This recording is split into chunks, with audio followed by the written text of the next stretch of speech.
सबसे पहले तो मेरी बहनें, आपका इस सभा में बहुत बहुत स्वागत। मैं जानती हूँ दूर से आई हैं, गर्मी भी है, तो आपने खूब कष्ट किया मेरी बातों को सुनने के लिए। इसके लिए मैं आपको धन्यवाद देती हूँ और आपका यहाँ स्वागत करती हूँ। भाइयों, आप सबका भी इस सभा में बहुत बहुत स्वागत। श्री कमलनाथ जी, श्री सुरजेवाला जी, श्री सुरेश पचौरी जी, डॉक्टर गोविंद सिंह जी, अरुण यादव जी, ओमकार सिंह मार्कम जी, श्री कमलेश्वर पटेल जी, श्री नीलांशु चतुर्वेदी जी, श्री नारायण पट्टा जी, अशोक मस्कोले जी, राकेश तिवारी जी, हीना कानवरे जी, श्री जयवर्धन सिंह जी, आप सबका भी और सभी नेतागण, सभी कार्यकर्तागण, सभी कांग्रेस के पदाधिकारीगण का इस सभा में बहुत बहुत स्वागत। एक बार मेरे साथ बोलिए, हर हर नर्मदे, जय बड़ा देव जी, जय सेवा और जय जोहार। ये महाकौशल की भूमि है। आदिवासी संस्कृति, आप सबकी संस्कृति का ये आंगन है। इस धरती को मेरा बहुत बहुत प्रणाम। क्रांति दूत शंकर शाह जी, श्री रघुनाथ शाह जी, श्री हृदय शाह जी, श्री दलपत शाह जी, श्री टंटिया मामा जी, रानी दुर्गावती जी, रानी अहिल्याबाई जी, अवंतीबाई लोधी जी और रानी फूल कुंवर जी को मेरा नमन। ये एक ऐसी धरती है जहां इतने सारे वीर, इतने सारे महापुरुष रहे हैं। यहाँ आपकी एक बहुत खास संस्कृति है। आते वक्त मैं सोच रही थी कितनी सुंदर, प्राचीन और अनूठी संस्कृति है आपकी। मुझे याद है मेरी दादी जी इंदिरा जी कहती थी कि दुनिया से सबसे बढ़िया संस्कृति है, क्योंकि इसमें आपको प्रकृति से प्रेम सिखाया जाता है, आपको प्रकृति की सुरक्षा करना सिखाया जाता है, प्रकृति की पूजा करना सिखाया जाता है और प्रकृति पर निर्भर आप एक सादा जीवन जीते हैं। अथक मेहनत करते हैं, परिश्रम करते हैं, कर्मठता के आपके असूल हैं और पारंपरिक हुनर और कौशल के सहारे आप अपना जीवन चलाते हैं। साथ साथ प्रकृति को आप समृद्ध रखते हैं और मजबूत रखते हैं। देखिए, मैं अभी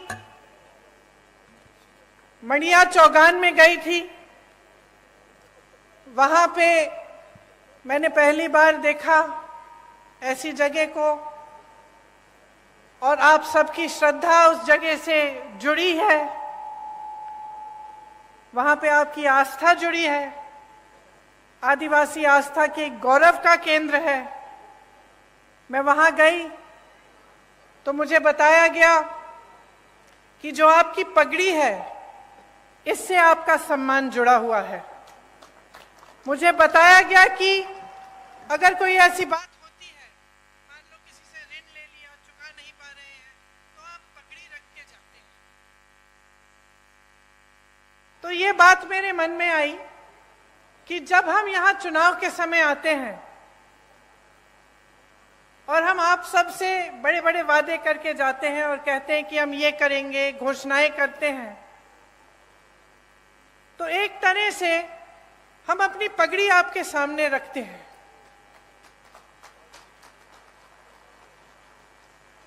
हम ये बात कर रहे हैं कि अगर हम ये नहीं पूरा करेंगे जो हम बातें यहाँ पे आपके सामने हम कर रहे हैं, तो हमारा सम्मान जाएगा।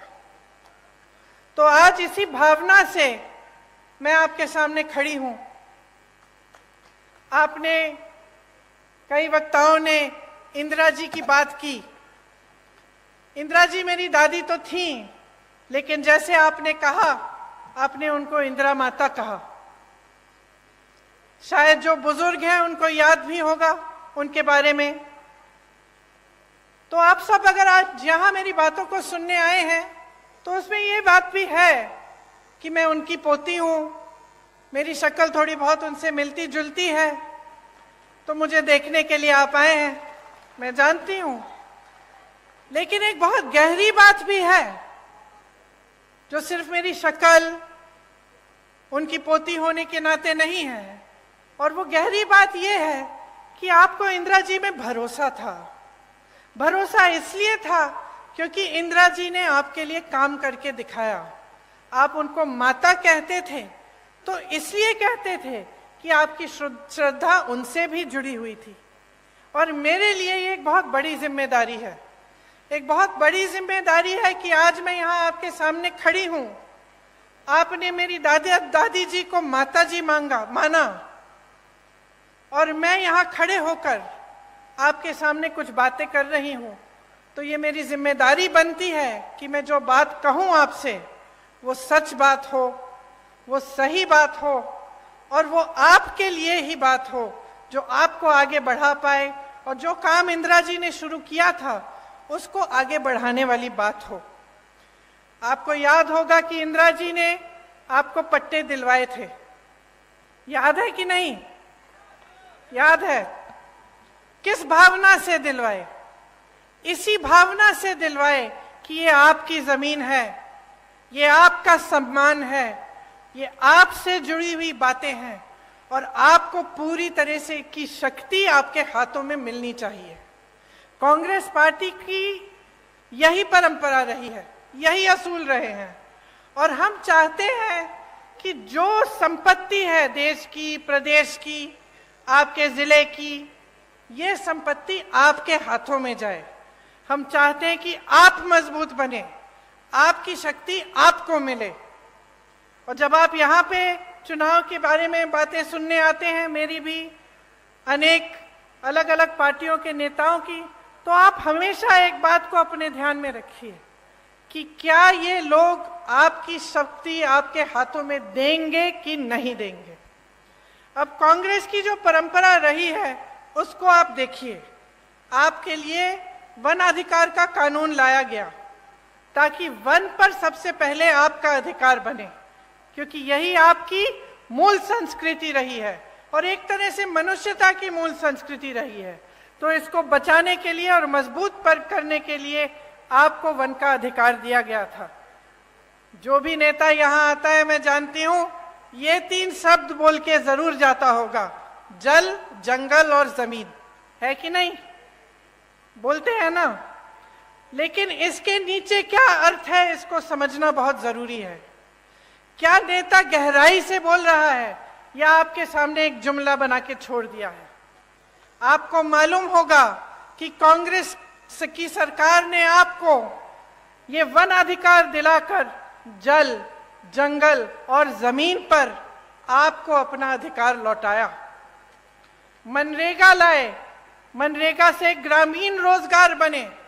जो पलायन की बात कमलनाथ जी ने की, पलायन किस लिए होता है? पलायन इसलिए होता है जब ग्रामीण रोजगार नहीं बनता, जब आपके इलाके में, आपके गांव में, आपके जिले में रोजगार नहीं मिलता, तभी तो बच्चा सोचता है कि घर छोड़ के बड़ी शहर में नौकरी ढूंढेगा, क्योंकि यहाँ नहीं मिल रही है। तो मनरेगा किस लिए बनाया गया था? आपको मजबूत बनाने के लिए, ताकि आपको रोजगार गांव में मिले, ताकि आपको पलायन करना नहीं पड़े। आज पलायन बहुत बड़ी समस्या है यहाँ की। भोजन का अधिकार का कानून मिला आपको, इससे आपके बच्चों को जो भोजन का अधिकार है वो दिया गया कि सरकार की जिम्मेदारी बनती है कि आपको भोजन मिलना है। पंचायत व्यवस्था को कांग्रेस की सरकारों ने मजबूत किया। जो पैसा पंचायत को आना चाहिए था वो आया। पंचायत में जो निर्णय लेने चाहिए थे कि आपके यहाँ कुछ काम कराना है या कोई समस्या है उसको सुलझाने के लिए, वो पंचायत में ही लिया जाए, ये कांग्रेस की सोच थी। इन सब चीजों से आपके हाथ मजबूत हुए। अब आप अगर देखें तो जितने भी अधिकार कांग्रेस ने आपको दिए और जो जो काम आपकी मजबूती के लिए किए, जब भाजपा आई तो एक एक करके ये अधिकार आपसे छीने गए। आज सरपंचों को के अधिकार में कटौती है, आप सब जानते होंगे। मनरेगा को लागू ही नहीं किया, पलायन और बढ़ गया है क्योंकि गांव में रोजगार नहीं मिल रहा है, आपकी जमीनें छीनी जा रही हैं, आपको उपज के सही दाम नहीं मिलते, आप विरोध करते हैं, प्रदर्शन करते हैं तो आपके ऊपर गोलियां बरसाई जाती हैं। वन का अधिकार ही खत्म कर दिया। कमलनाथ जी ने आपको पट्टे दिए थे, आपको याद होगा उस 15 महीनों के सरकार में उन्होंने आपको पट्टे दिलवाए और ये काम भी इन्होंने रोक दिया है भाजपा ने। तो देखिए, आपका जो समाज है, मेरी बहनें बैठी हुई हैं, आपका जो समाज है इसके साथ बहुत अत्याचार हुआ है। आपने देखे होंगे इतने सारे जो वीडियो वायरल हुए हैं, देश में प्रदेश में सबसे ज्यादा बच्चियों को यहीं पे मध्य प्रदेश में यहीं पे गायब हो रही हैं, सबसे ज्यादा बच्चियां, 1.5 लाख बच्चियां और महिलाएं गायब हो गई हैं इनके राज्य में। हर रोज 17 बलात्कार होते हैं। आप सोचिए बहनें, हर रोज जब आपकी बच्चियां बाहर निकलती हैं आपको डर लगता होगा कि आएंगी वापस कि नहीं, या कुछ हो तो नहीं जाएगा। ये सरकार चल रही है। उज्जैन की घटना तो आपने देखी ही है। और आदिवासी जनों पर, आप पर जो अत्याचार बरसाए जा रहे हैं उनका अब कोई मुकाबला नहीं है। पूरे देश में मध्य प्रदेश उनमें नंबर 1 हो गया है। तो देखिए, यहाँ की जो परिस्थितियां हैं वो मुश्किल होती चली जा रही हैं। आपको रोजगार नहीं मिल रहा है, आपको वन पर अधिकार नहीं मिल रहे हैं, यहाँ पे अत्याचार बढ़ रहे हैं, तो पलायन तो होगा ही ना। ये देखकर इतना दुख होता है कि ऐसे बड़े बड़े शहीदों की धरती पर यहाँ से लोग छोड़ के जा रहे हैं रोजगार लेने के लिए, और यहाँ पर रोजगार आपके लिए पैदा नहीं कर रहे हैं। 18 सालों से भाजपा की सरकार है, रोजगार के मौके नहीं बने, सिर्फ लूट में व्यस्त रहे हैं ये लोग। जिस तरफ आप देखें वहां घोटाला ही घोटाला, और जब चुनाव आता है आपका ध्यान भटकाया जाता है, धर्म की बातें हो जाती हैं और इधर उधर की बातें होती हैं जिससे आपके जज्बात जुड़े होते हैं। तो बहनों, आपको बहुत सतर्क रहना पड़ेगा, आपको समझना पड़ेगा कि इधर उधर की बातों से सिर्फ आपका ध्यान भटकाया जाता है।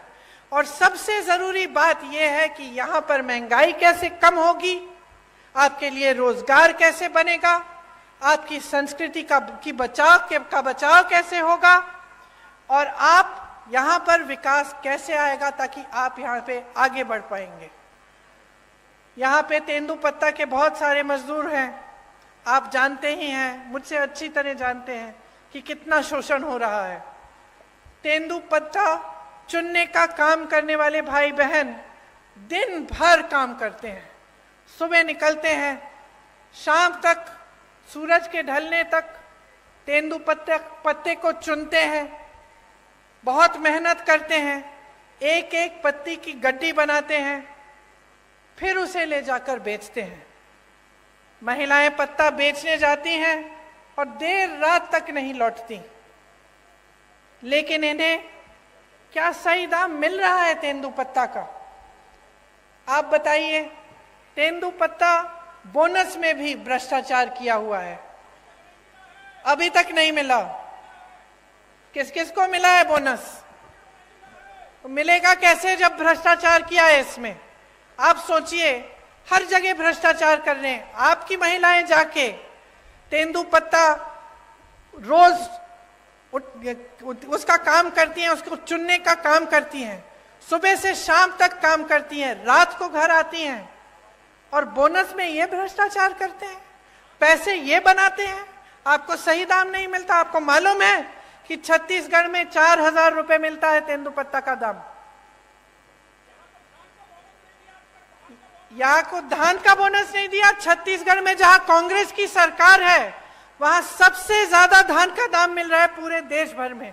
ये काम कर रही है कांग्रेस की सरकार। ये तेंदुपत्ते पर बोनस देने का काम किसने शुरू किया था आपको मालूम है? इंदिरा माता ने किया था शुरू, उन्होंने शुरू किया था। जब वो यहाँ आई और उन्होंने देखा कि यहाँ की महिलाएं इतनी मेहनत कर रही हैं, तो उनको लगा कि आपकी मदद होनी चाहिए। आज बोनस का पैसा जैसे आप कह रहे हैं नहीं मिलता है, आपको चप्पल दे रहे हैं, छाते दे रहे हैं, जूते दे रहे हैं, बोनस का पैसा नहीं दे रहे हैं। उसमें कमीशन होगा, ठीक है, सही बात कह रहे हैं आप, बिल्कुल। लेकिन आपके सम्मान की क्या बात है? आपके सम्मान की क्या बात है? क्या जूता चप्पल छाते से आपका सम्मान जुड़ा है? आप मेहनत करते हैं, क्या आपको अपनी मेहनत की कमाई नहीं मिलनी चाहिए? क्या आपकी मेहनत में आपका सम्मान नहीं है? तो ये जो है, ये सोच है ना, इसी के बारे में आपको बताना चाहती हूं। एक तरफ कांग्रेस की सोच, आपकी सम्मान, आपका सम्मान, आपकी संस्कृति, आपकी परंपराएं को आगे बढ़ाने वाली सोच, और उसके बारे में मैं और बताऊंगी आपको कि कैसे छत्तीसगढ़ जैसे प्रदेश में कैसे कैसे काम हो रहे हैं।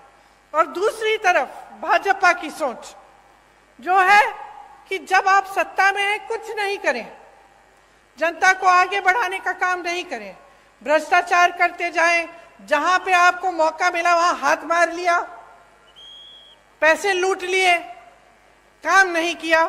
चुनाव आने का समय आया, 18 साल से जो आपने काम नहीं किया वो चुनाव के 18 दिन पहले आप शुरू कर लेते हैं। ये घोषणा करेंगे महिलाओं के लिए, आदिवासी जनों के लिए घोषणा करेंगे, कोई और घोषणा कर देंगे बच्चों के लिए, युवाओं के लिए। लेकिन जब आप 18 साल से आपकी सरकार है, जब आप सत्ता में हैं और आप थे, तो आपने क्यों नहीं किया ये काम? ये मैं पूछना चाहती हूँ।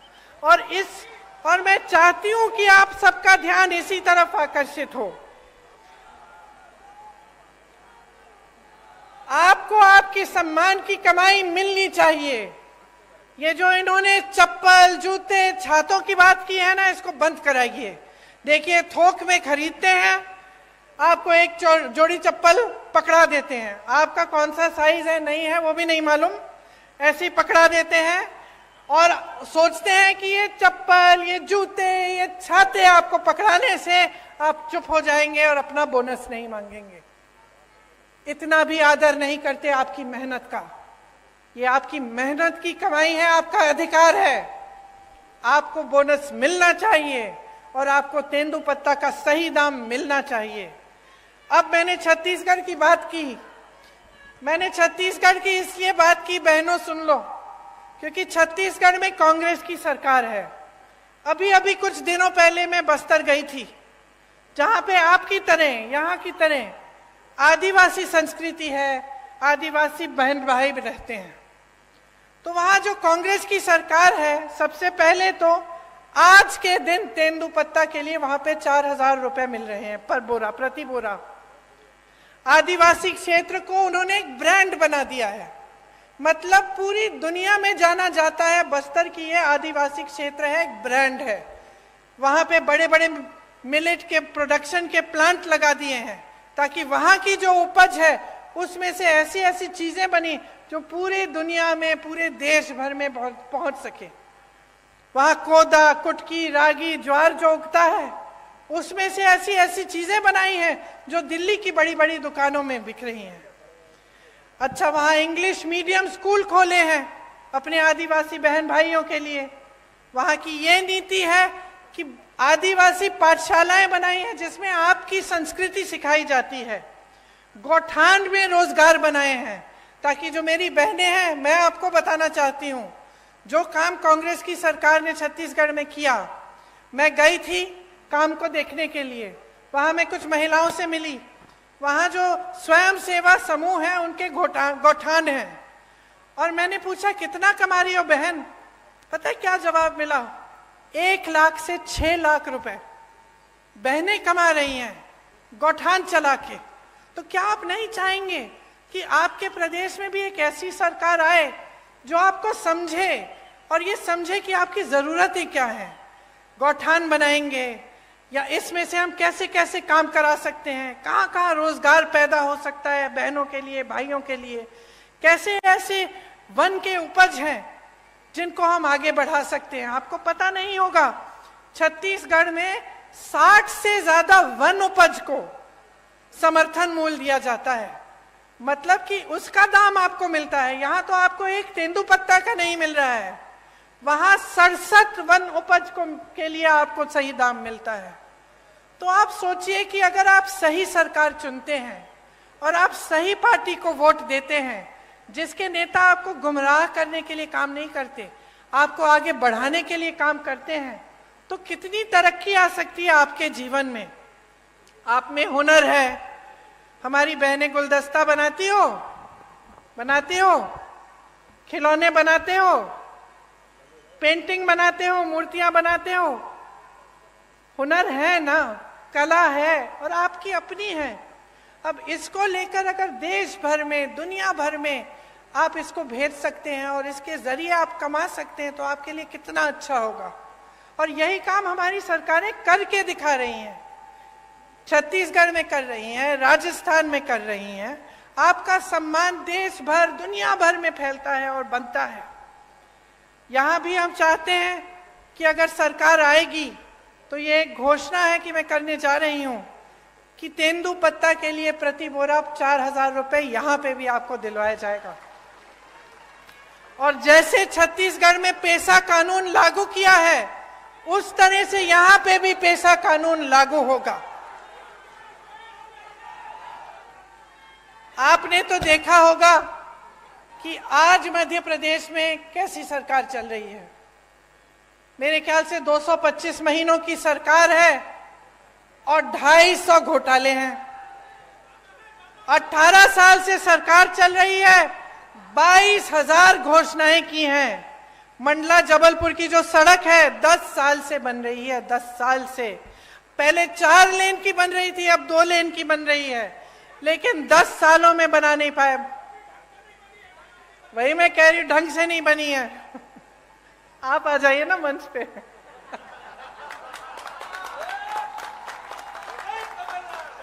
मुझे बताते रहिए।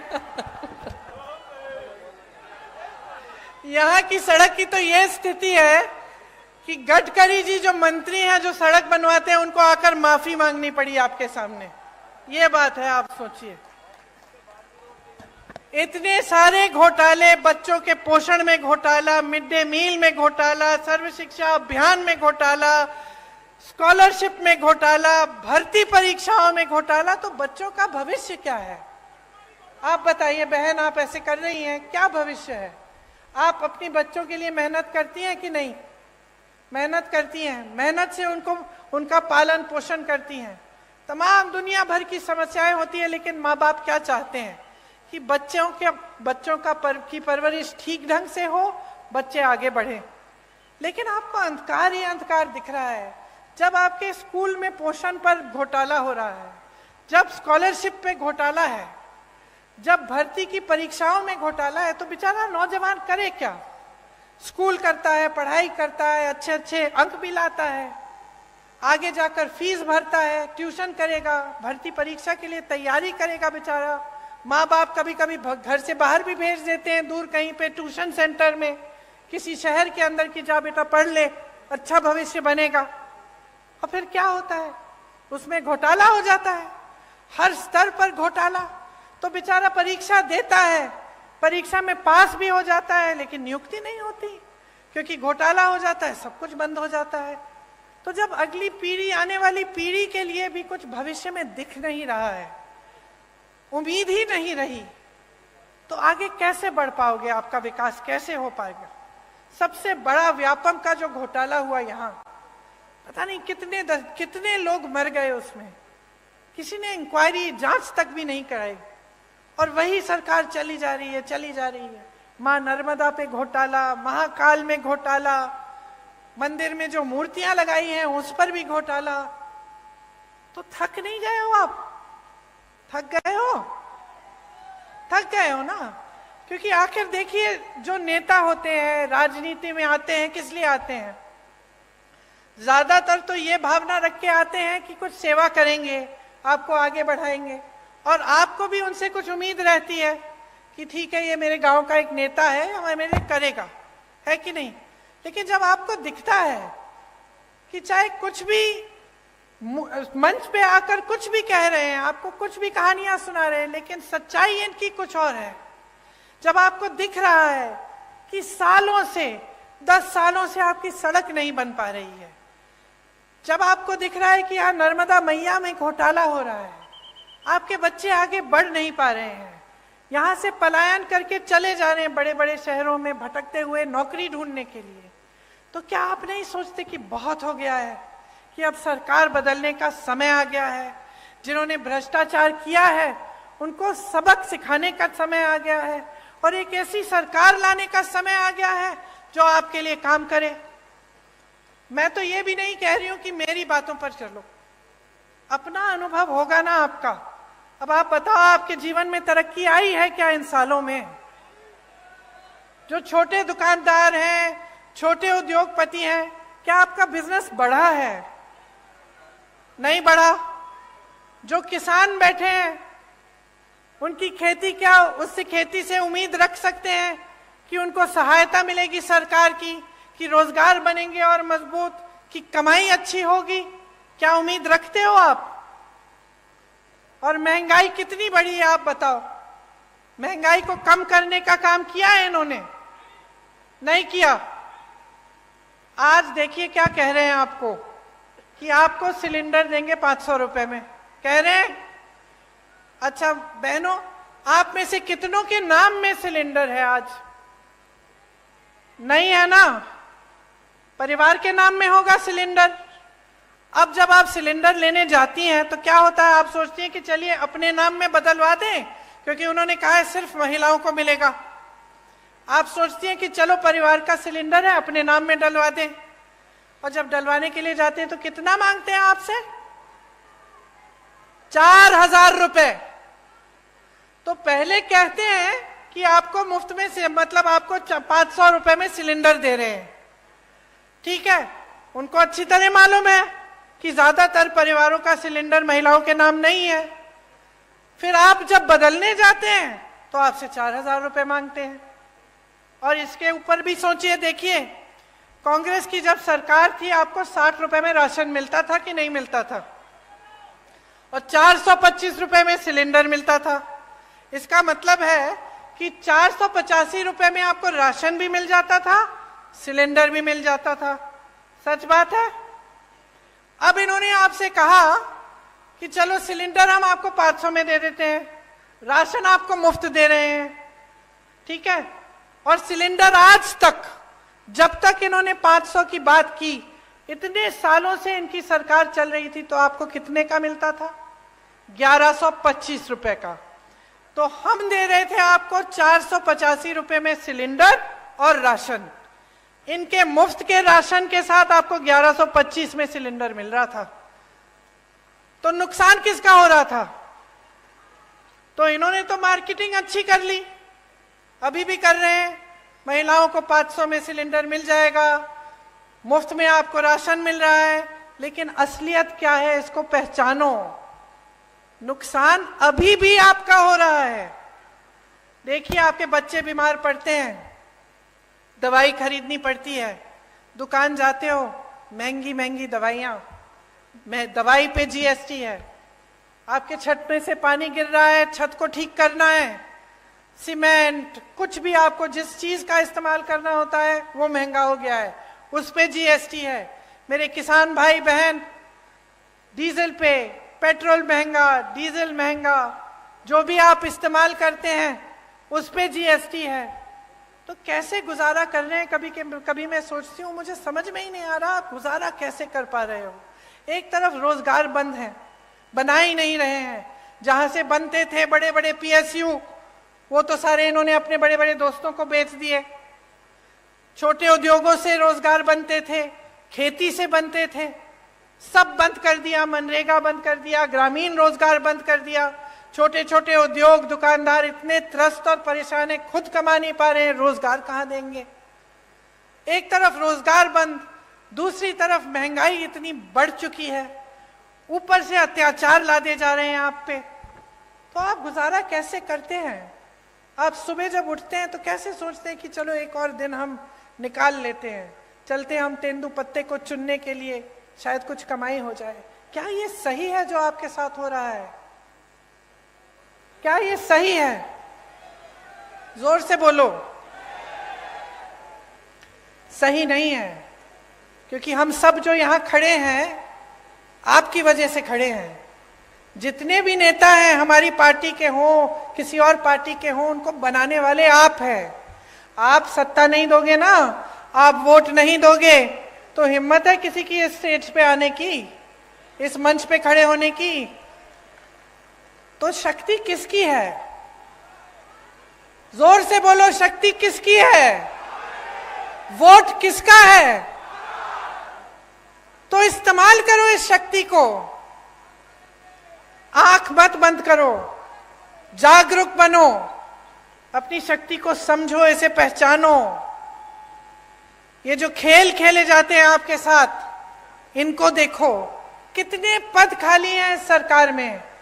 आप कहीं भी किसी भी स्तर पर देखिए, पद खाली पड़े हैं, लेकिन यहाँ के नौजवान बेरोजगार हैं। क्यों?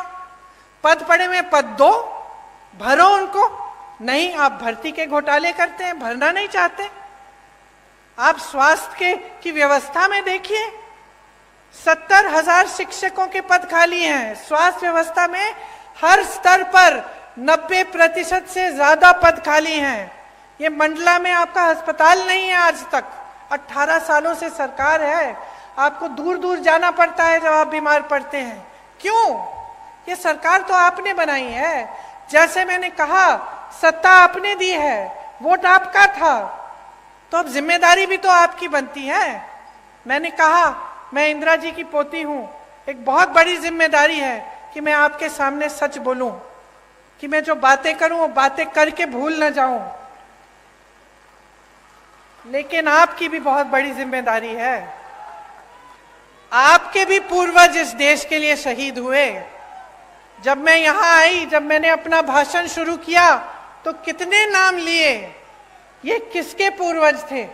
आपके पूर्वज। इन्होंने इस देश के लिए, आपकी धरती के लिए लड़ाई की, आजादी की लड़ाई लड़ी।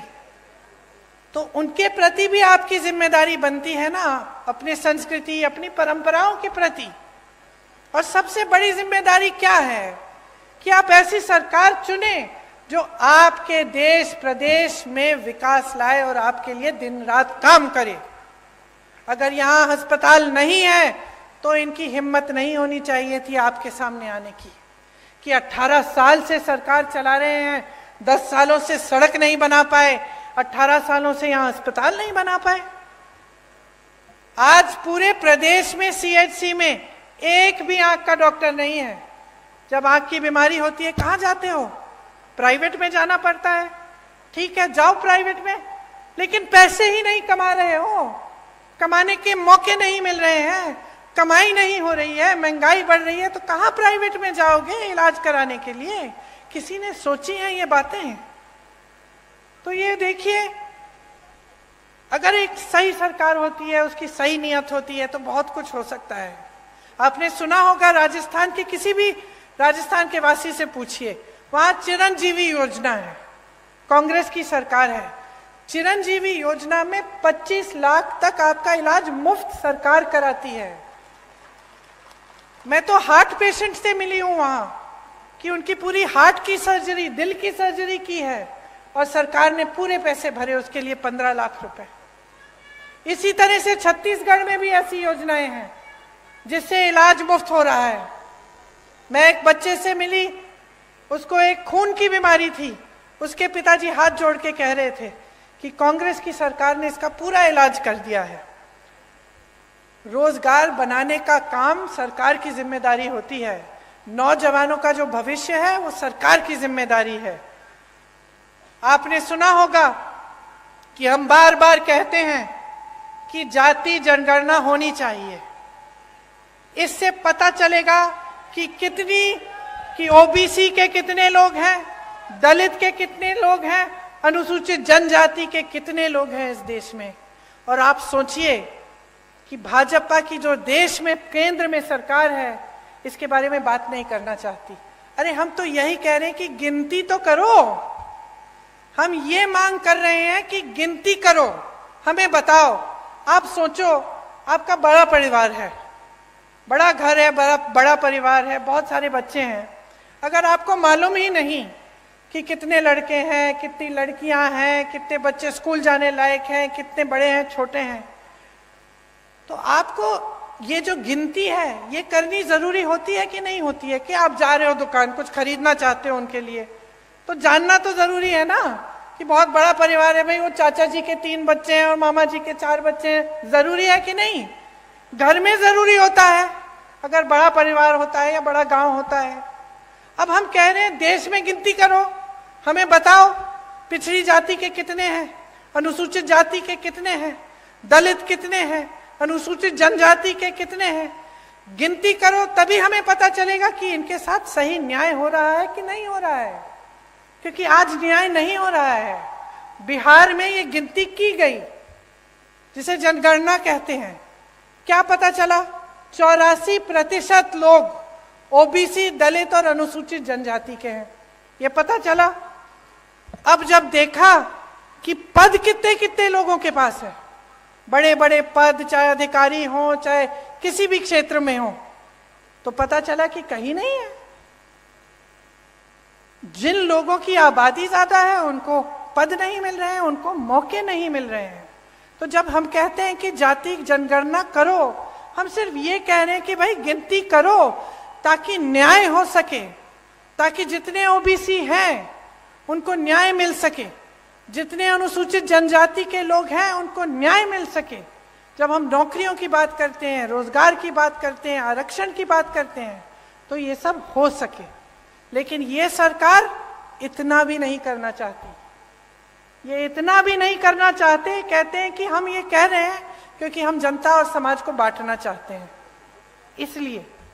लेकिन हम इसलिए कह रहे हैं क्योंकि हम न्याय दिलवाना चाहते हैं, और ये इसलिए नहीं कर रहे हैं क्योंकि ये न्याय नहीं दिलवाना चाहते हैं। आज किसान परेशान है, यहाँ के मेरी आदिवासी बहन भाई परेशान हैं, नौजवान परेशान हैं। तो आप सोच समझ के अपना वोट डालिए, क्योंकि इस वोट से आपके अगले 5 साल तय होंगे। आपके बच्चों का भविष्य क्या होने वाला है वो तय होगा। 1.5 साल में कांग्रेस पार्टी ने यहाँ कितने काम किए? 15 महीनों में 27 लाख किसानों का कर्ज माफ किया, सामाजिक सुरक्षा का पेंशन 600 रुपए किया, 1 करोड़ परिवारों को 100 रुपए में 100 यूनिट की बिजली दिलवाई, 1000 गौशालाएं बनाई, 12,000 बर्तन बैंक बनाए, ओबीसी आरक्षण को 14% से 27% तक बढ़ाया। कांग्रेस की सरकार आपके लिए काम करके दिखाती है। आज भी आपके सामने कुछ गारंटी लाई है, इनके बारे में मैं 2 मिनट के लिए आपको बताती हूं, उसके बाद आप जा सकते हैं घर। कष्ट हो रहा है, शायद धूप भी है। देखिए, जैसे किसान को कर्ज माफ करने का काम हमने शुरू किया था, उसको हम फिर से शुरू करेंगे। तो किसानों का कर्ज माफ करेंगे। 100 रुपए में जैसे 100 यूनिट बिजली आपको पहले दिलवाई थी, वो फिर से दिलवाएंगे। 200 यूनिट की बिजली हाफ की जाएगी, बिल हाफ की जाएगी, मतलब उसकी बिल आधी आएगी। पुराना पेंशन लागू होगा। जितने भी अधिकारी हैं, सरकारी जो रोजगार होता है उसका महत्व यही होता है कि जब वो रोजगार मिलता है, वो नौकरी मिलती है, तो हमें लगता है कि चलो ठीक है, रिटायर होने के बाद भी कुछ आते रहेगा, हम सही सलामत सुरक्षित रहेंगे। आज वो भी छीना गया है आपसे। तो जहां जहां कांग्रेस सरकार में है, अभी भी ओपीएस लागू है, और हम चाहते हैं कि प्रदेश में, मध्य प्रदेश में भी लागू होगा। गैस के सिलेंडर के लिए जैसे हमने पहले कहा, आपको 500 रुपए में आपको सिलेंडर मिलेगा। महिलाओं को 1500 रुपए प्रति माह दिया जाएगा, आपके खातों में आएगा बहनें। 5 हॉर्स पावर की सिंचाई की बिजली किसानों को मुफ्त मिलेगी। ओबीसी का आरक्षण 27% तक रहेगा, और जाति जनगणना जिसकी बात मैंने की, वो गिनती जिससे आपको आगे जाकर न्याय मिल पाए, वो हम मध्य प्रदेश में करेंगे। जहां भी 50% से अधिक आदिवासी आबादी है, वहां छठी अनुसूची डाली जाएगी। अनुसूचित जाति और अनुसूचित जनजाति से के खाली पड़े बैकलॉग पदों पर तत्काल उनको भरा जाएगा, जो पहले से खाली पड़े हैं। पीएम आवास योजना में जो शहर और देहात में आपको अलग अलग धनराशि मिलती है, तो शहर में आपको अगर घर बनाना हो या कुछ बनाना हो, वहां अलग धनराशि, गांव में आपको कम मिलती है। लेकिन सीमेंट, सरिया, बालू का दाम तो गांव में भी उतना होता है, बल्कि गांव में जब आपको ढुलाई करवानी पड़ती है तो आपको दूर जाना पड़ता है। तो एक तरह से आपको और भी दिक्कत होती है। तो हमने तय किया है कि जो पीएम आवास योजना में जितना शहर में मिलता है, उतना ही आपको गांव में धनराशि मिलेगी। देखिए, आपने पिछले चुनाव में, अच्छा एक और घोषणा है जो अभी अभी बताई गई मुझे, इसमें बच्चों की जो शिक्षा है, पहली कक्षा से लेकर 12वीं तक स्कूल की शिक्षा निशुल्क होगी। इस योजना का नाम रखा है पढ़ो और पढ़ाओ योजना। तो ये भी एक और घोषणा है। अब देखिए, पिछले चुनाव में आपने अपना जनादेश दिया। ये जनादेश क्या था? आपने कांग्रेस की सरकार चुनी, इसको धन आदेश के दम पर बदला गया। रिश्वत दी, हमारे विधायकों को खरीद लिया, कुछ लोग छोड़ के चले गए और एक नई सरकार बनी, भाजपा की सरकार बनी। अब आपने 3.5 सालों में इनकी नीयत देख ली है। क्या कह रहे हैं?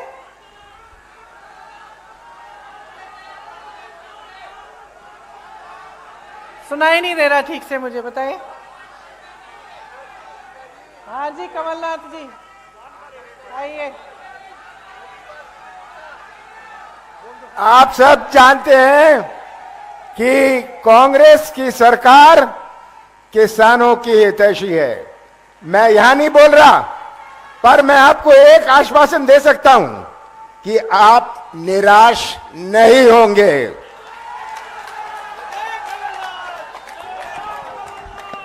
तो देखिए, सीधी सीधी बात है, अपनी सच्चाई को समझो। जो आपकी असलियत है, जो आप जी रहे हो, उसको देखो।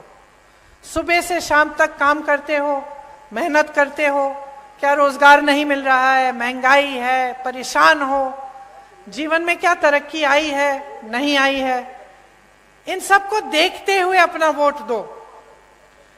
जो नेता है आपके सामने, उसकी नीयत समझो। जो पार्टी घोषणा कर रही है, उसका रिकॉर्ड देखो। अच्छा, ये घोषणा कर रहे हैं, इनके दूसरे प्रदेशों में देखो क्या हो रहा है। मैं कह रही हूं, अगर यहाँ पे 4,000 रुपए मिलेगा तेंदुपत्ता के लिए, तो देखो छत्तीसगढ़ में मिल रहा है। अगर धान की कीमत बढ़ाई जाएगी, तो देखो छत्तीसगढ़ में सबसे ज्यादा आज मिल रही है पूरे देश में। तो ये सब बातें देखिए, मेरा मानना है कि जनता से ज्यादा किसी में विवेक नहीं है, मेरा मानना है। और मैं, कोई कुछ भी कह ले, मैं जानती हूं कि आप में विवेक है, सबसे ज्यादा अनुभव है, और आप सच्चाई को अच्छी तरह से पहचानते हैं। अगर आज तक मेरी दादी इंदिरा जी को आप याद करते हैं, उनको माता कहते हैं, कि इसलिए क्योंकि आपने सच्चाई को पहचाना, आपने सही नियत को पहचाना। जो आपके लिए दिन रात काम करने के लिए तैयार था, उसको आपने देखा, आपने उन्हें आगे बढ़ाया, उन्होंने आपको आगे बढ़ाया। यही रिश्ता होना चाहिए नेता और जनता में, आप में और हम में। तो इसलिए आज यहां खड़े होकर मैं वोट नहीं, आपकी जागरूकता मांगती हूं आपसे। जागरूक बनो।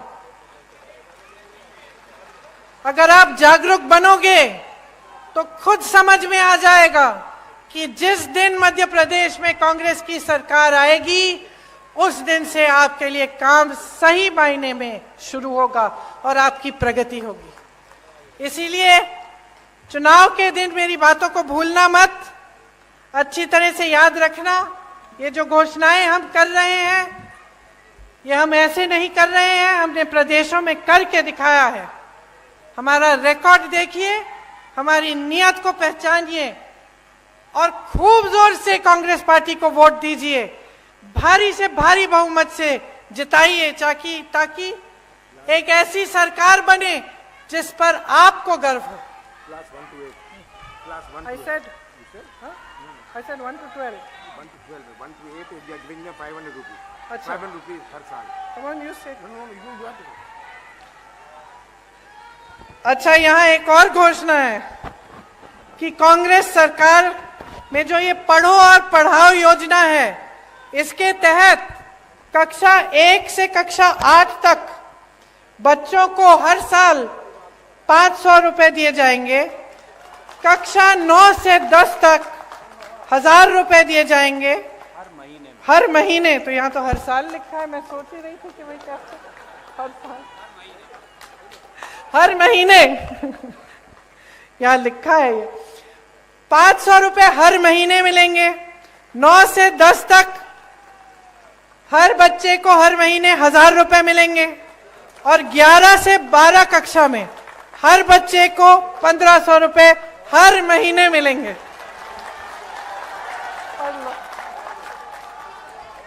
अच्छा, एक बार मेरे साथ कहिए, जय हिंद, जय हिंद, जय हिंद। धन्यवाद।